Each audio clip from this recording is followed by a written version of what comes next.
Футбольный Уфа, подорожавший бензин и ограбление банка. Уходящие 7 дней были богаты на события, и о самых заметных мы расскажем вам в прямом эфире. Добрый вечер, это «Итоги недели», с вами Азат Самирханов. В начале коротко о главном. Остались в премьер-лиге. Все! Мы в премьер-лиге!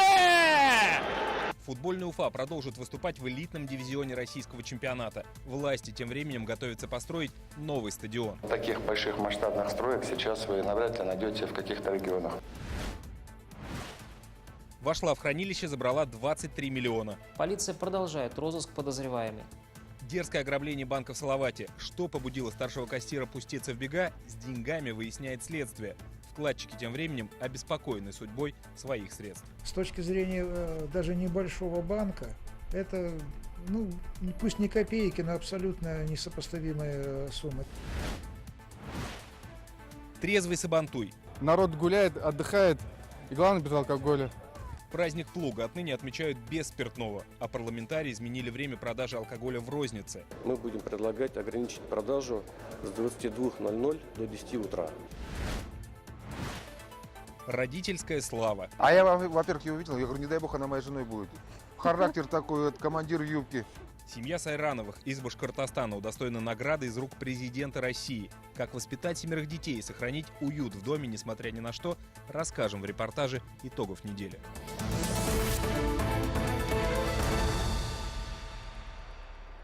Начнем с футбола. Уфа остается в премьер-лиге. Сегодня башкирская команда уступила в томский местный Томе во втором стыковом матче со счетом 0-1. Этот проигрыш позволит уфимцам остаться в высшем элитном дивизионе российского футбола. Ведь дома Уфа выиграла 2-0. В итоге сезон получился сложным, а его концовка драматичной. И многим болельщикам, судя по отзывам в сети, балансировать на грани вылета не понравилось. Как бы то ни было, Уфа остается в премьер-лиге и совсем скоро вновь будет бороться с сильнейшими командами страны.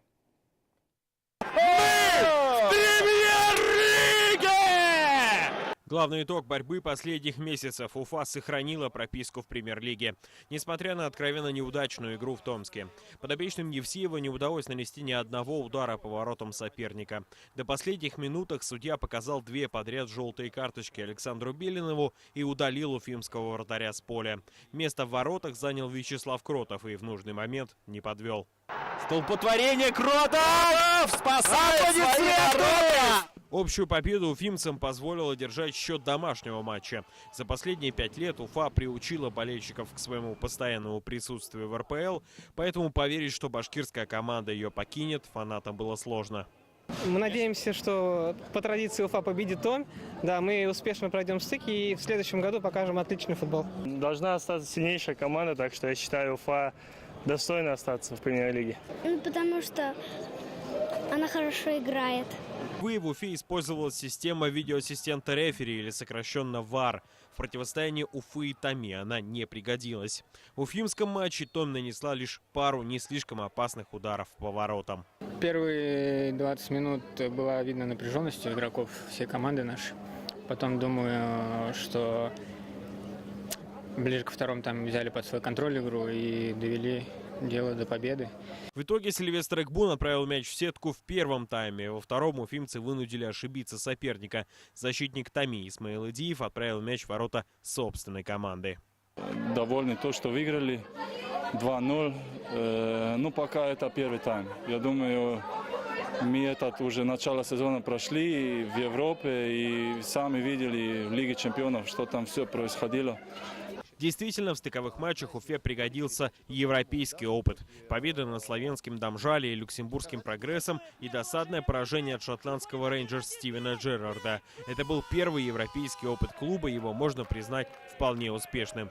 Главное, Уфа заставила говорить о себе на континентальном уровне. За это время твердо укоренилась в умах россиян мысль, что Уфа действительно крепкий футбольный город, который нужно уважать, с которым нужно считаться. Добиваются больших успехов и люди, покинувшие Уфу, но с клубом тесно связанные.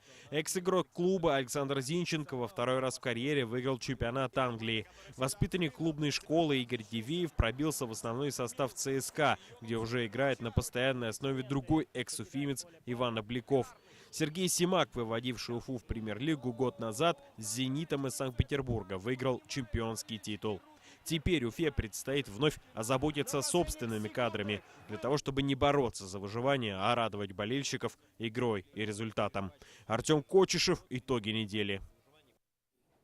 Тем временем в Уфе планируют возвести сразу несколько спортивных объектов. На совещании в формате «Строительный час» радио Хабирова продемонстрировали макеты нового футбольного стадиона «Агидель», волейбольный «Урал-арены», центры борьбы, а также филармонии, которую планируют построить на набережной реки Белой.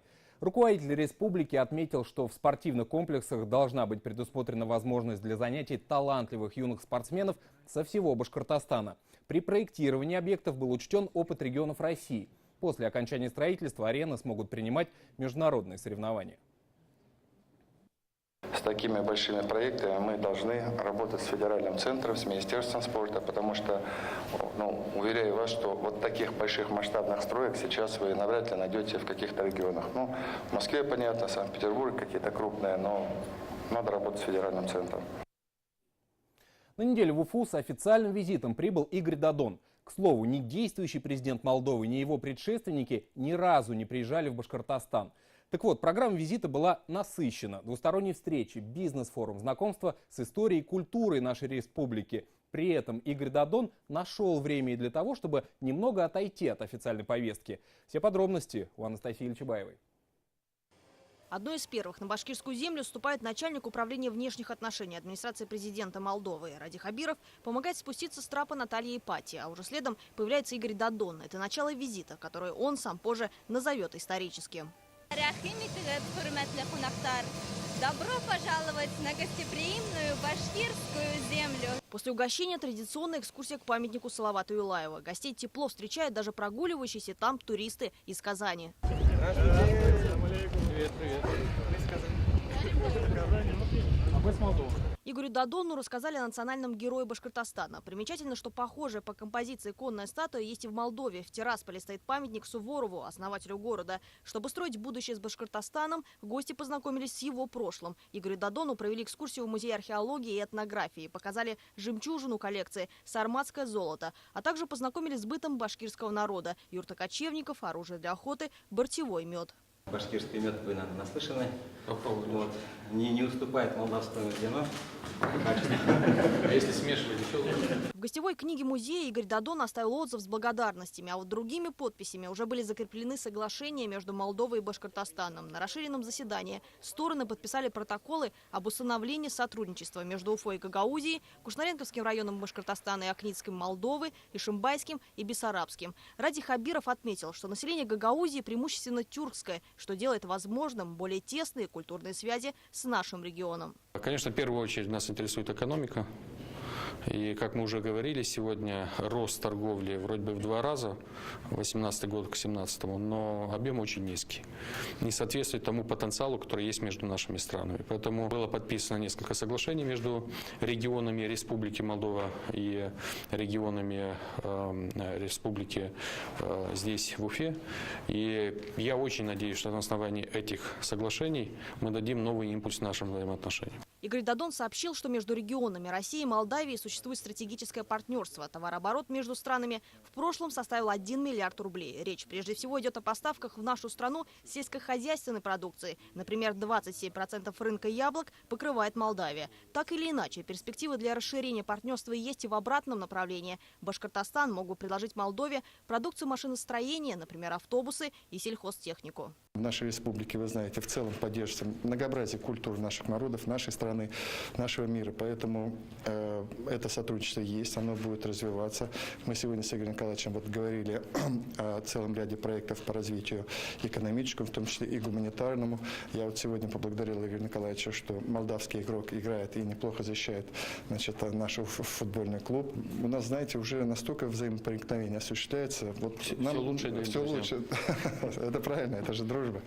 Поэтому, конечно, будем развивать и, конечно, будем поддерживать. Обсуждение сотрудничества продолжилось уже во время встречи деловых кругов Молдовы и России. Игорь Додон рассказал предпринимателям о свободных экономических зонах, куда можно инвестировать и создавать новое производство, тем самым получая возможность продавать произведенный на территории соседнего государства товар без пошлины. Молдова имеет свободную торговлю со странами СНГ, Евросоюза и Турцией. Я уверен, что это начало хорошего пути, и мы продолжим этот диалог уже в сентябре в Кишиневе.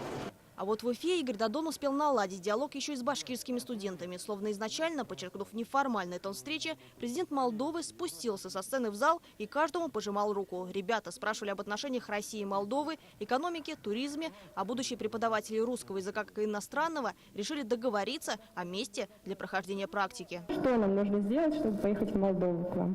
Вы приезжайте, Наталья возьмет ваши контакты, мы дадим приглашение. Посетите президентуру, с удовольствием я с вами встретюсь. Никаких запретов. Додон в самом начале отметил, что готов отвечать на любые вопросы. Президент Молдовы был явно в хорошем настроении. Свои ответы он разбавлял шутками. А там места для поцелуев тоже хотят. Башкирия лучшая нефть, одна из лучших по России, да? Наверное, это вопрос связан с нефтью. Слушайте, педагогический профиль, уже продвигает свой товар. В здании БГУ Игорь Додон заходил как гость, а вышел уже в звании почетного доктора Башкирского госуниверситета. После окончания встречи студенты обступили президента с телефонами. Каждый хотел сделать селфи. А уже на улице смартфоны достали Ради Хабиров и Игорь Додон. Официальные фотографы тоже были. Но об атмосфере встречи куда более ярко говорит как раз эта спонтанная любительская фотосессия. Анастасия Ильчебаева, Артур Шамсудинов, Максим Окунев, Артур Ханов. Итоги недели. Ну а накануне Ради Хабиров заявил, что республика продолжит добиваться статуса объекта всемирного наследия ЮНЕСКо для пещеры Шульганташ. Руководитель региона осмотрел залы, где сохранились уникальные настенные рисунки времен Палеолита. Напомню, в планах строительства музейного комплекса, развития инфраструктуры, прилегающей к Каповой пещере. Все это позволит привлечь в красивейший уголок Башкортостана туристов, а значит и деньги в местный бюджет. Детали рабочей поездки руководителя республики в Бурзянский район в материале Максима Окунева. Получался специфический параллельно шестоватый слой кальцита, который в настоящее время в пещере не растет, который работал как естественный консервант. Сама природа защитила эти рисунки от разрушительного времени. 20 тысяч лет назад древние люди оставляли их на стенах Шульганташа, передавая свой образ жизни будущим поколениям. Сейчас эти залы закрыты для туристов, но еще 20-30 лет назад потомки прародителей своим незамысловатым теперь уже искусством портили древнюю живопись. Ученые рассказали Радио Хабирову, сколько усилий и денег потребовалось на то, чтобы очистить пещеру от граффити. Чистили. Первый был Алтын Николаевич Бадр, вот здесь видно вот под этим червеобразным образованием пылевым, видно ту часть, до которой реставраторы дочищали. Сейчас республика претендует на включение Каповой пещеры в список всемирного наследия ЮНЕСКо. Но есть условия: дополнительно защитить живопись, возможно, как-то даже ограничить попадание углекислого газа от человеческого дыхания, построить подъездные пути, гостиницы и музейный комплекс за 350 миллионов рублей. Проект уже есть, доложили Радио Хабирову. Руководитель региона заявил, что защита исторических артефактов не должна противоречить необходимости привлекать туристов. Мы больше сейчас заняты тем, что создаем инфраструктуру для туризма, для того, чтобы люди, которые хотят познавать, видеть это, могли сюда приезжать комфортно, останавливаться, получать более дополнительную информацию, которую хотят. Поэтому первый объект, который мы строим, это здесь музей. Ну а потом это же, опять же, экономика Бурзянского района, о чем мы тоже переживаем. Так что, если все наши планы вот так ровно будут идти, то вот к 2020 году у нас первый этап, наверное, завершается, так получается, да. И уже люди могут цивилизованно сюда приезжать. Экономика района не зиждется лишь на туризме. Компания «Белпромресурс» уже наладила поставки переработанной древесины в Китай и намерена расширить производство, вложив 110 миллионов рублей. А это 34 новых рабочих мест. Ради Хабиров оценил опыт бурзянских промышленников и пригласил их на инвест-час. Вы приедете к нам? Да, ради бога, конечно. Я прям вопрос поставлю. Тема называется «Экспорт нашего леса, продукции нашего в Китай». У вас такие возможности да, есть, да? Да, конечно, есть. Значительная отдаленность района от крупных агломераций тормозит строительство инфраструктуры, но региональные программы, как, например, поддержки местных инициатив, позволяют выполнять социальные обязательства. Например, в деревне Абдульмамбетово вместо покосившегося деревянного ФАПа построили новый модульный, а еще возвели котельную и сельский дом культуры. С этой стороны библиотека, сельсовет. И раньше здесь не было сельсовета, а сейчас построили. А так-то у нас зрительный зал стал побольше, потому что здесь теперь печки нету. Раньше же 3 печки топили, а сейчас у нас котельные. Они тоже котельные заново построили. Школьники этой деревни очень любят хоккей. Здесь даже есть своя команда, которая участвует в местных Олимпийских играх. Много тех, кто интересуется робототехникой и авиамоделированием. Поэтому, по мнению Радия Хабирова, в Абдульмамбетово нужен свой физкультурно-спортивный клуб. Его проектирование начнут уже в этом году. Еще одно решение руководителя региона – создать в больнице деревни Байназарова дополнительные места для пациентов стационара. Нужны койки теоретического профиля и дневного стационара, потому что очень много поток больных на сегодняшний день. Бурзянцы очень надеются, что вскоре в районе появятся новые предприятия, социальные объекты, будет больше рабочих мест. А зарплаты станут такими, чтобы молодежь перестала уезжать, а связывала свое будущее с отчим домом. И для этого местные жители прилагают большие усилия, а успехом радуются всем миром. Как это случилось на празднике Плуга Сабантуй. Радий Хабиров поздравил сельчан с завершением весенне-полевых работ, наградил тружеников и поприветствовал победителей конных скачек. Праздничный Майдан – это тысячи гостей, борьба на поясах, захватывающие конные скачки и радость от успешно завершенной посевной кампании. И хотя Бурзянский сложно назвать большим сельскохозяйственным районом, местные фермеры действительно рассчитывают, что вложенный труд с лихвой окупится к осени. Максим Окунев, Азат Ишбулатов, Рафик Ахмедшин. Итоги недели. Бурзянский район. К слову, Сабантуи в эти выходные прошли по всей республике, причем безалкогольные. Вслед за последним звонком спиртное перестали продавать и в праздник Плуга. Большинство жителей Башкортостана поддержали инициативу руководителя республики, а депутаты на заседании Госсобрания закрепили предложение Радия Хабирова на законодательном уровне. Азат Садриев узнал, повлияло ли табу на настроение отдыхающих.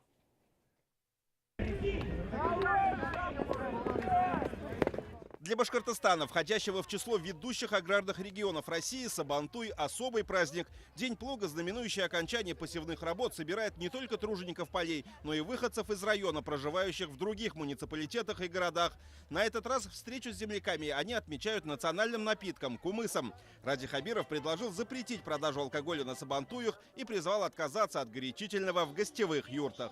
Давайте мы эту традицию угощать гостей сделаем безалкогольной. Наши ограничения касаются всех абсолютно. Касаются и жителей, касаются и чиновников, касаются и руководителей предприятий. Главы муниципалитетов к словам руководителя региона прислушались. Накануне Сабантуи прошли в 13 районах, в том числе и в Уфимском. Безалкогольный праздник многим пришелся по душе. Мероприятие посетили тысячи жителей из 19 сельских поселений. Скачки, семейные старты и другие спортивные состязания прошли без происшествий. Праздник проходит без спиртного, но поскольку тосты не отменили, мы с кумысом, с другими напитками прохладительными друг друга поздравляли, друг другу желали здравия, благополучия, мира, уверенности в этой жизни и всех благ, которые возможны только для человека.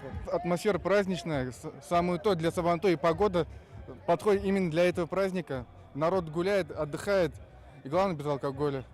Радий Хабиров поздравил с праздником Плуга жителей Бурзянского района, где побывал с рабочим визитом накануне. Там же руководитель Башкортостана провел собственный опрос населения, спросив, поддерживают ли они идею проведения трезвых Сабантуев. Результаты опубликовал у себя в социальных сетях. Докладываю вам, провел сегодня опрос. 100% женщин горячо поддержали трезвые Сабантуи. 100% мужчин тоже, но сдержанно. И треть из них почему-то отвели глаза. В тех же социальных сетях некоторые пользователи высказали мнение, что идеи хоть и хорошие, но запрет легко обойти, купив спиртное заранее, например, накануне. Но тут уже дело в менталитете самих людей. Как бы то ни было, депутаты Госсобрания на законодательном уровне ввели запрет на продажу алкоголя в местах проведения Сабантуя. Аналогичное табу уже 3-й год действует во время последних школьных звонков и планируется к введению на День молодежи и День знаний.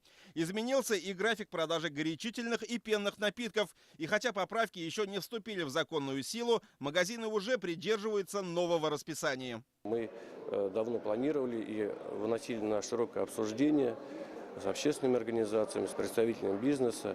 Мы будем предлагать ограничить продажу с 22:00 до 10 утра. вместо той нормы, которая сегодня есть, это с 23:00 до 8 утра. Жажда наживы толкает некоторых предпринимателей на нарушение действующего закона. 23 и 25 мая, когда школьники отмечали последний звонок, в Башкортостане продали 923 бутылки алкоголя. Информация о фактах реализации спиртного на сабантуях проверяется. И в случае подтверждения продавцам и юрлицам грозит крупный штраф. Нарушителям санкции предусмотрены. На сегодняшний день, значит, на должностных лиц это от 20 до 40 тысяч рублей, на юридических лиц штраф очень большой, это от 100 до 300 тысяч рублей. Праздники плуга продолжатся в Башкортостане на следующей неделе. Ну а на тех мероприятиях, которые уже состоялись, отдыхающие прекрасно себя чувствовали и без алкоголя, предпочитая хмельным посиделкам активное участие в традиционных соревнованиях. Азат Садреев, Артур Ханов, Роберт Давлетбердин. Итоги недели. Теперь в Салават, где сотрудница банка вынесла из кассы 23 миллиона рублей и исчезла со всей семьей. Старшего кассира Россельхозбанка разыскивают до сих пор. 35-летнюю женщину подозревают в хищении многомиллионной суммы. По версии следствия, злоумышленница, отпросившись пораньше с работы, собрала несколько упаковок наличных в евро, долларах и рублях и спрятала в большой сумке. Когда сотрудники банка сообщили о пропаже, полицейские выехали к дому подозреваемой, но там уже никого не было. Любопытно, что в соцсетях поступок не только осуждают, но и поддерживают, а жители Салавата, которые являются вкладчиками банка, беспокоятся за свои средства. Лилия Курбанова следит за этой историей. Семья Луизы и 23 миллиона. Забрав деньги из кассы, 35-летняя женщина исчезла вместе с мужем, 2 дочерьми, 40-летней сестрой и 63-летним отцом. Сейчас Хайруллины объявлены в розыск. В сети размещены ориентировки на женщину, ее мужа и 2 дочерей. У всех заграничные паспорта. Известно, что супруг сбежавшего кассира уроженец Таджикистана. Семья жила в Салавате в частном доме и, по словам соседей, вела затворнический образ жизни. Довольно-таки тихий, и там у них даже практически гостей-то я ни разу и не видел, чтобы кто-то приезжал, кроме родителей. Вот в тот день, понедельник, они, может, как-то скоро собирались, может, вы что-то замечали? Да, я когда домой уже приехал с работы, то тоже полиция была, следственный комитет и так далее. И там, поэтому я не видел, как они там уезжали, собирались. Машина есть, все есть, дети есть, велосипеды как бы чисто, опрятно одетые. Ну, как бы я не сказал, что они что-то шиковали или бедствовали. Днем 27 мая женщина во время перерыва забрала дочерей из школы.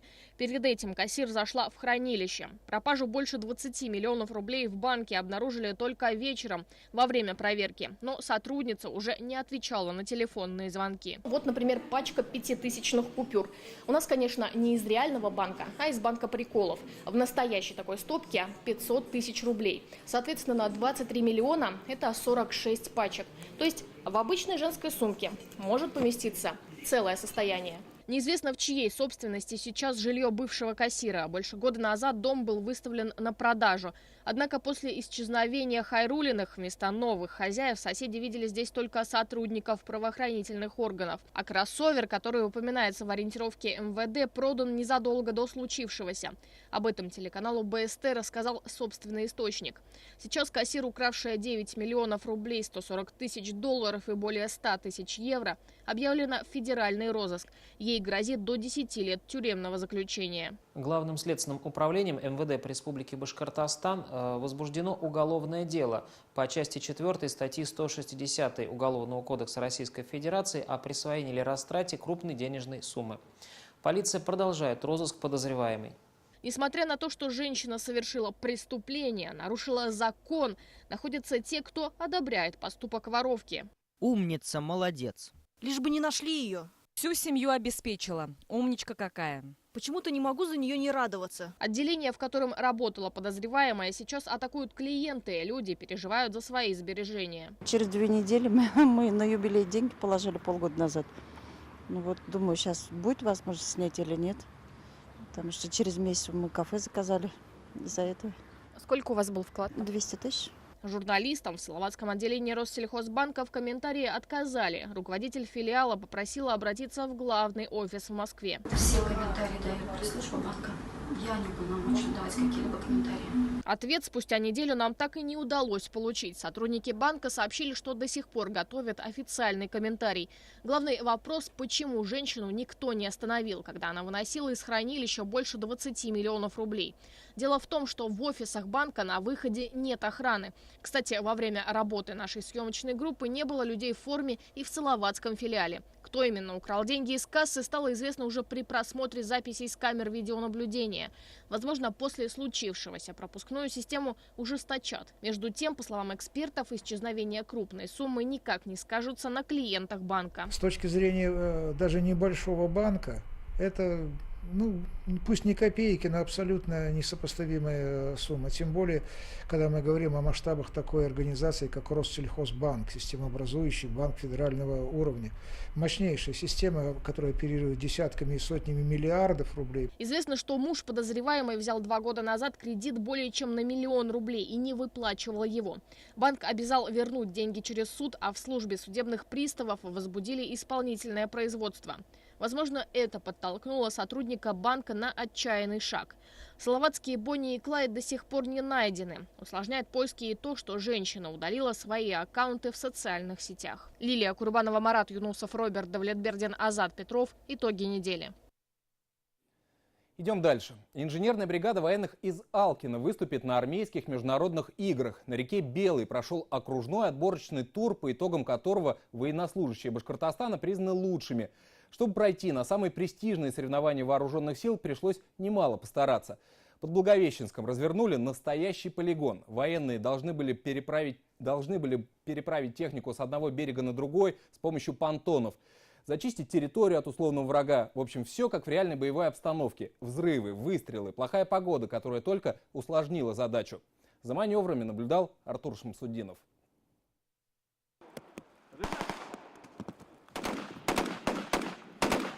Акватория Белой под Благовещенском превратилась в настоящий театр боевых действий. Штурмовая группа зачищает берег от условного противника, чтобы обеспечить прикрытие для основной бригады. Военным поставлена задача – форсировать реку и настигнуть врага. Проводимые учения сделали максимально реалистичными. Далее самая сложная часть операции. Военные должны в кратчайшие сроки перебросить на другой берег технику и личный состав. Нужно преодолеть полкилометра водной преграды. В считанные минуты на реке, как конструктор, собирают специальные паромы. Звенья понтонного парка скатываются с платформы к грузовикам, после чего самораскрываются уже на воде. В это время экипаж соединяет их между собой. Военные действуют как единый механизм. Если научиться, то не сложно. Там все зависит. Если технику знаешь, все легко делается. Ничего сложного. По нормативу на все дается около получаса. В такой переправе не страшны пробоины, да и шанса опрокинуться практически нет. Каждое звено весит около 8 тонн. При этом оно способно выдержать не менее 22. Один за другим на паром въезжают многотонные бронетранспортеры. С погодой в день проведения маневров не повезло. Реку штормит, идет дождь. Впрочем, так говорят военные даже лучше. Это как экзамен. Ведь, как говорится, тяжело в учении, легко в бою. В маневрах приняли участие более 300 лучших военнослужащих инженерных подразделений Центрального военного округа. Переброска техники прошла в рамках отборочного этапа к армейским международным играм. Все прошло по плану, слаженно. Отработали норматив на отлично, время перекрыли. То есть солдаты в данный момент уже профессионалы своего дела. Военные инженеры из Башкортостана признаны лучшими по установке понтонных переправ среди подразделений округа. Победители получили возможность представлять регион на всероссийском этапе «Открытая вода», который пройдет в Муроме в начале июля. Артур Шамсудинов и Булат Закирьянов. Итоги недели. Лето началось со Дня защиты детей. Долгожданные каникулы для школьников, пора отпусков. Наступило самое лучшее для многих время года. Праздник отметили конкурсами и флешмобами, концертами и благотворительными мероприятиями. Хотя главное, конечно же, для малышей – это внимание и забота взрослых. О том, как ее проявляют, смотрите далее. В руках всегда канифоль. Так смычок скользит лучше, а звук чище. Перед выступлением важны все детали. Музыкант настраивает каждую струну. Играет в этом благотворительном проекте скрипачка Ирина Шубина уже во 2-й раз. А сегодня вместо строгой комиссии ее зрители – дети. К ним, говорит артистка, подход особый.